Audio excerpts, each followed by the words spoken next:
Welcome back to All Things Creepy. I'm your host, Micah James. And this week, I was gonna read part 3 of the No End House, kind of just like at least complete the trilogy. But I'm not gonna lie to you, part 3 is kind of bad. I mean, the original No End House, like part 1, is great. It's definitely, in my opinion, in the top 5, and if not the top 5, definitely the top 10 best creepypasta of all time. I can definitely do a whole episode on like my top 10 creepypastas if anyone's interested in it, and just talk about that for like 45 minutes to an hour for sure. But part 2 was okay, like at least kind of stayed consistent with the storyline. Like in the universe of No End House, it was pretty believable. I mean, it's not, to me, not as creepy as part 1, but it definitely, I feel like, was not the worst follow-up to a creepypasta at all. But part 3, I'm not going to read it to you guys because, like I said, it's bad, in my opinion. But like I'll at least summarize it for you so you guys kind of like have some sort of conclusion to it. So basically, David finds his way back in because Peter texts him and says like, "Hey, David, I'm here at the No End House. Where you at, man? I came to get you. Told you not to come here." David said like, "I'm still in the parking lot. Like, I want to get back in to save Maggie. How the hell do I get back in?" And Peter says, "Go by that big oak by the house and go into the service store and come on up and like save us." But like that kind of like already threw me off because like David died in part 2 as far as we know. And then like David ends up meeting Peter's sister Natalie, and she pretty much explains to David that like, yeah, our family moved here 10 years ago. We're all kind of witches, and Peter started practicing dark arts and basically made the house what it is today, and like even I'm living in hell kind of thing. And it was just like I kind of was happy with like how that ended, how part 3 ended. Like I was just almost more satisfied with just like the whole like you could probably like, in my opinion, it was like almost kind of obvious that like Peter started the whole thing, or at least he had something to do with the start of the whole thing, and I was kind of just fine with like that open-endedness of part 2. So I don't know, it was just, I saw where it was trying to go, like trying to give reasoning to like, okay, here's where it started and let's try to resolve this. But it just, I feel like because Brian Russell could have tied it up in part 3, it just like felt very disappointing. So instead of, reading No End House part 3 for 20 minutes or whatever, I am bringing you guys 2 different creepypastas. The first one is the Pixar theory, and the next one is the end of Garfield.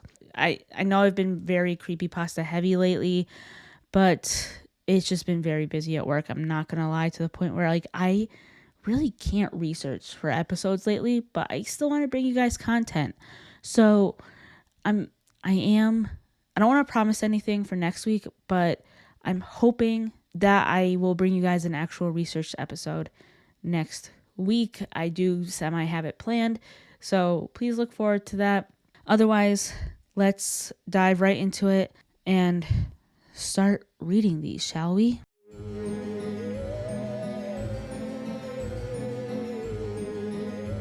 The Pixar theory. I could not find an author to credit for this pasta, unfortunately, but it will be linked in the show notes. Now, for the record, this article is based on another one called The Pixar Theory, courtesy of Pixar. Back in July, John Negroni went down an animated wormhole with his grand unified theory of Pixar, an absurdly close reading of the studio's canon that weaves together each of its 14 feature films to create a world that stretches several thousand years into the future, only to eventually loop back upon itself. Negroni has condensed his original story for Slate. A longer version of this article only originally appeared on Negroni's personal blog. The grand unified theory of Pixar is a long tale spanning centuries of a struggle for the domination of Earth among humans, animals with human-like consciousness, and sentient inanimate objects, AI machines. The theory begins and ends with Brave, the studio's 13th feature film, and the one that falls at the very beginning of the animated universe's chronology as we know it. It's in Brave, set in the Middle Ages, where moviegoers find a character that they first met more than a decade before in a seemingly unrelated film set several millennia in the future, at the far end of the Pixar timeline. But we are getting several thousand animated years ahead of ourselves. Before we get there and back, we first need to go over two major things we need to take from Brave to tell the larger Pixar story. 1. This is a world with magic. Witches have the power to cast spells that can turn humans into animals. Their powers can also be used to manipulate inanimate objects. 2. The witch, as witches tend to do, behaves oddly, disappearing behind doors and obsessing over wood. So, what happens to the animals that the witch experiments on? They repopulate and, thanks to evolution, slowly but surely become increasingly more human over the centuries that follow. The next movie on the universe's timeline is The Incredibles, which is set in the 1950s and 60s and falls 9 or so centuries after Brave on the Pixar timeline. Here, we met a super breed of humans who are systemically wiped out over the course of 2 decades. What's significant as far as the theory is concerned is the manner of their demise. Buddy, aka Syndrome, who lacks superpowers himself, relies on super advanced technology in order to seek his revenge against Mr. Incredible and his family. Buddy invents the Omnidroid, an artificial intelligence henchman that gradually grows and adapts to the point that it's able to destroy the remote that controls it, allowing it to betray Syndrome and ultimately be defeated by the Incredibles. Buddy also harnesses 0 point energy, which is way ahead of its time, but we'll get to that later. This marks the beginning of the rise of AI machines. The Omnidroid and Syndrome's other advanced technologies have learned that force doesn't work when trying to control humans. Instead, over the course of a few decades, the machines launch an industrial revolution, building a faceless incorporation called By and Large that they use to dominate the consumer-obsessed humans. Next comes Toy Story, where we discover that toys have somehow become sentient and operate by the rules to please humans. We also learn that BNL builds the batteries that power Buzz Lightyear. In Toy Story 2, we find out that Woody comes from a popular show in the 50s and his toy line is discontinued, something Jesse and Stinky Pete were aware of, but that Woody was not. Why? Because the AI machines use 0 point energy to gradually induce life in all inanimate objects, including toys. Since BNL came into being after Woody's Roundup, Woody would have no recollection of this. The next movie in the timeline is Ratatouille, taking place in 2007 Paris. Animals are beginning to experiment with human activities such as cooking. This rebellion against their instincts shows us that the descendants of the humans turned animals from Brave have made it from Scotland to France and likely beyond. The plot also highlights the growing animosity between animals and humans. This brings us to the next movie in the timeline, Finding Nemo, which takes place roughly around the same time as Toy Story 3.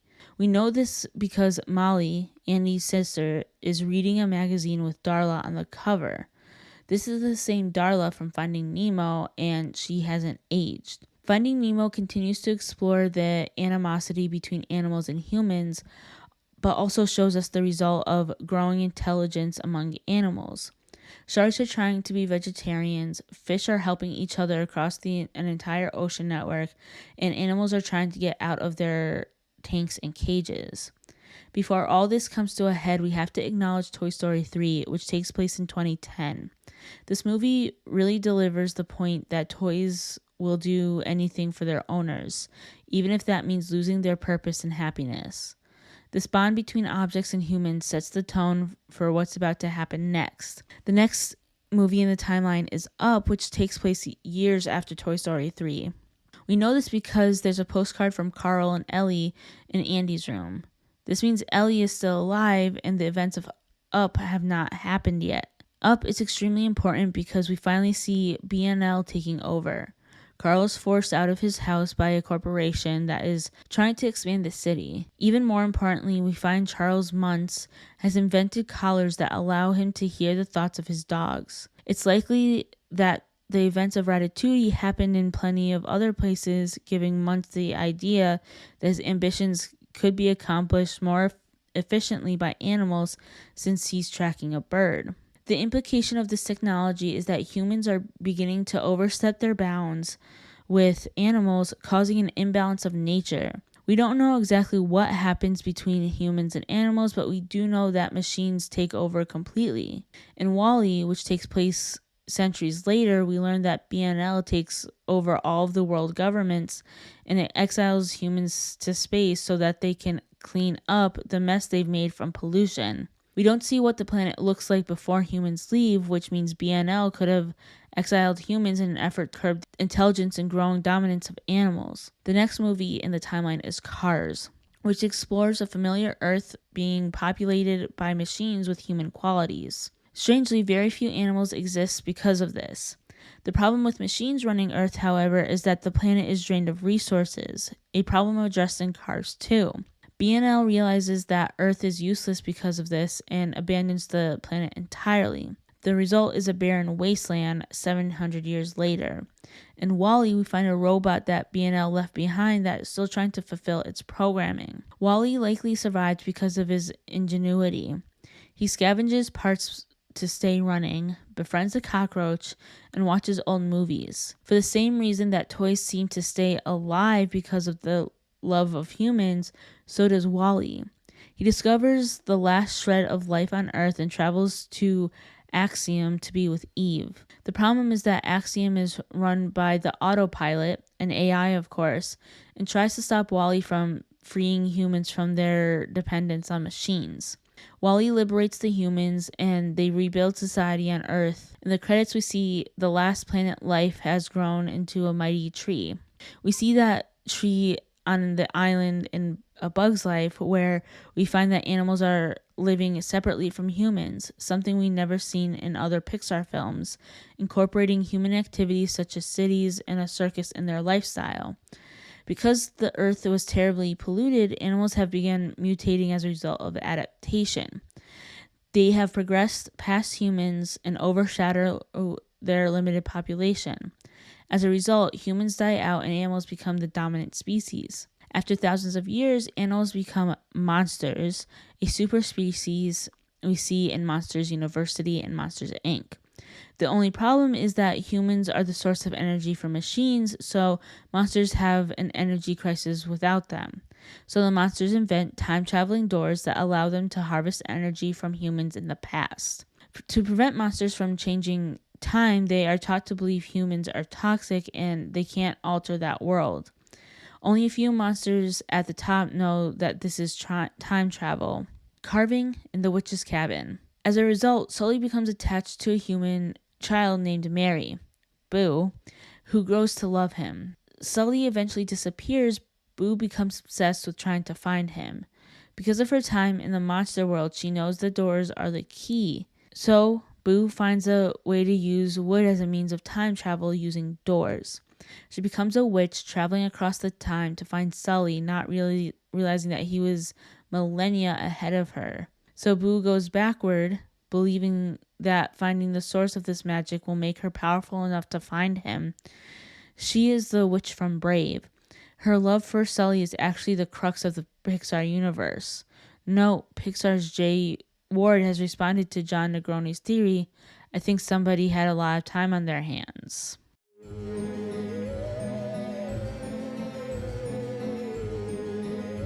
The end of Garfield. I yet again couldn't find an author, and I wish I could, but I will link the story in the show notes. At the end of 2026, at the age of 81, Jim Davis realizes that he's not going to last much longer. To tie up all loose ends in his career as a businessman, he decides to the Garfield comic, as he doesn't want his creation to be left stagnant without his involvement and possibly lose the charm it had a long time ago. For the entire year of 2027, John and Liz are increasingly getting worse in their relationship. At first, it's simply Liz getting annoyed at times and eventually escalates to any strips, with them together having a very negative vibe, with John trying to salvage any happiness while Liz simply wishes she wasn't there. She's even meaner than the original Liz was to John. The previous 10 strips before that one strip revolve around Liz breaking up with John and him not knowing what to do with himself. Garfield doesn't take anything seriously, only thinking about the fact that John is too depressed to feed him. Odie doesn't notice anything. One such strip published on June 19th, 2027. One such strip is published on June 19th, 2027. News articles pop up everywhere. Wyatt Duncan, the creator of the @Garfield fan art Twitter, tweets out nothing that day except for "alrighty then." Garfield is the top trending topic on Twitter. Wikipedia staff locks all Garfield related pages due to massive edit waves. Garfield.com has a 1-day long outage due to server overload. The next 5 strips, all in black and white, revolve around Garfield and Odie trying to figure out what to do with themselves. Liz comes back on the 22nd. The first panel has no dialogue and is simply Garf and Odie staring at the floor. The second panel, Liz comes into the house out of view, still having a key, saying, "John, are you there? Can we talk?" In the first panel, as Garf and Odie's eyes widen, they look at each other, still wide-eyed. In the third panel, and Liz says, "John?" The very last comic on June 25th, the banner art seen in Sunday Comics at the top is a series of images of Garfield waking with a gloomy expression, with each image becoming more and more transparent from left to right, and the usual Garfield text does not appear. Garfield and Odie accept that they can't survive in the house any longer, being completely abandoned by Liz and anyone else who came into the house. They both agree that their best option is to go become strays. They look around a bit, pack some things, walk out of the house and down the road. The first hint of color since the reveal of John's death is seen, with the sky above them in the very last panel being slightly tinted blue. It's believed to be that hinting that John brought the color in Garfield's life, and now his color is in a place beyond. The ending is extremely controversial. Some state that Jim touched a much too serious topic for a family-friendly strip, while others praise him for giving the strip a very emotional ending which people would never forget.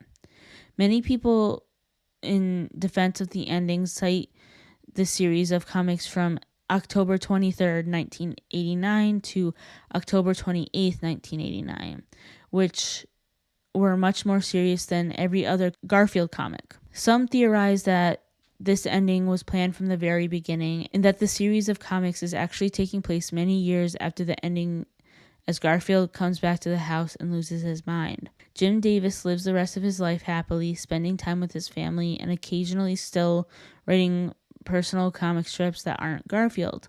He dies naturally at the age of 95, leaving a note by his bed thanking his family, friends, and fans for giving him a life he could have never imagined would have happened when he was young.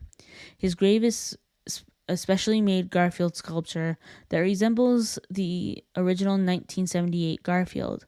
All Garfield production has ceased as of Jim's wishes, including any sort of brand deals, movies, or apps. Garfield.com is left running as an archive of Jim's legacy, including all strips he's ever published, including Norm Knapp, and listing of all Garfield games, movies, TV shows, etc. Eventually, Paws Inc. is shut down due to the lack of money, and Garfield enters the public domain a few years later.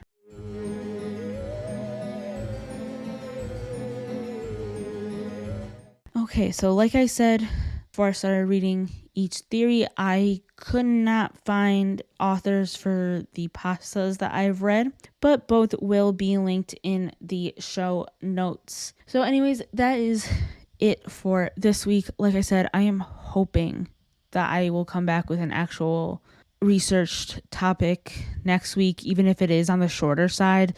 Like, even if I give you like a 10-minute episode, like I want to give you guys an actual researched topic next week. Otherwise, I will see you folks next week with another episode. Stay safe out there, guys.